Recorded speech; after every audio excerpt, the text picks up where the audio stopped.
A Southwest Virginia town is reevaluating its longtime practice of overwhelmingly taking town business to the mayor's business.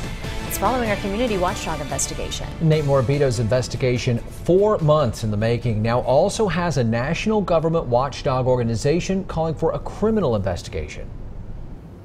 We're about to show you Chilhowie Mayor Gary Henninger, first elected in 2002. He's owned Chilhowie Chevron, an auto repair shop, for more than 40 years. This is every invoice he's billed the town over the last 6 years. This is every invoice other similar businesses in Chilhowie have billed the town during that same time period for basic auto repair services. There's no comparison.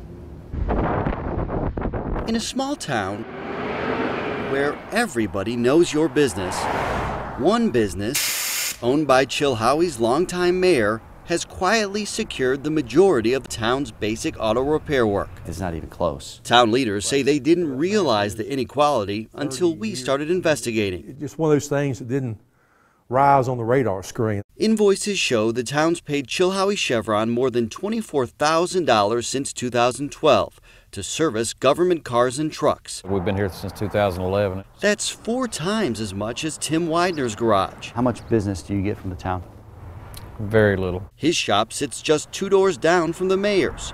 Both are within view of Town Hall. I mean, they can look right out their front windows and see us. In addition to repair work, invoices show Chilhowie Chevron often completes state inspections for the town, 100 plus since 2012, significantly more than Widener's business. The town manager told me he didn't even know you all did inspections. What do you think about that? He says he started offering inspections in 2014. It's really upsetting to me. I mean, when you drive by here, that's a pretty big sign there on the front of the building. Maybe I should have known what they did or what their specialties were. I didn't. I'll take responsibility for that. But if they contacted me, I mean, I would have been happy to look into it. Town manager John Clark says now that he knows, he intends to reevaluate the town's procedures. We want to make sure that we're trying to distribute the business over the entire town. He says the town operates without a written policy for routine vehicle maintenance, instead directing department heads to award work to Chilhowie vendors first, Smith County companies next. I guess it's habit more than anything else. They often pick Chilhowie Chevron, Clark says, because the garage and staff are equipped to offer a wide range of services for both big and small vehicles. The mayor has never asked the town nor me to bring a vehicle to his business. What rankles people more than anything else is when that tax dollar is spent to insiders, and the mayor is definitely an insider in his small community. The founder of Open the Books, a national nonprofit pushing for transparency in government spending, says the town's longtime practice raises several issues. This triggers all kinds of ethical questions. All of these things need to be investigated, we feel, by a third-party law enforcement investigative organization.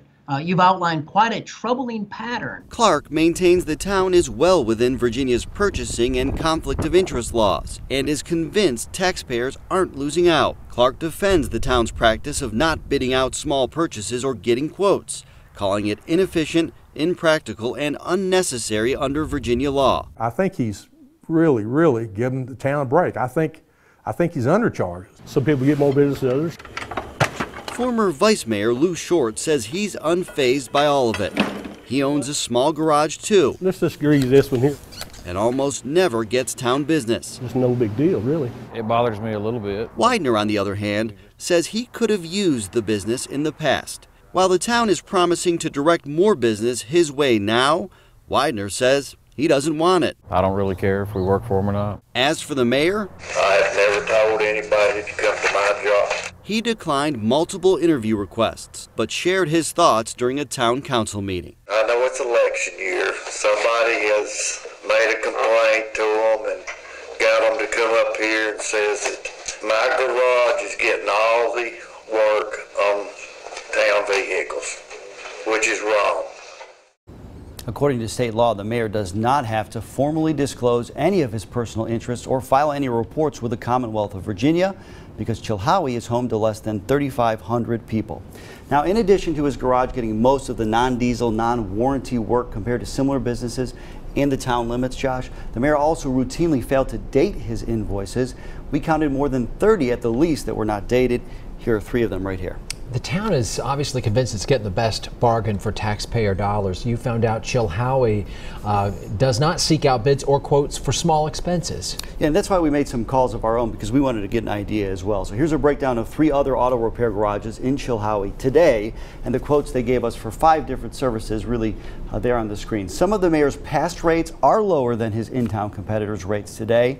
Others are higher, and one is in the middle.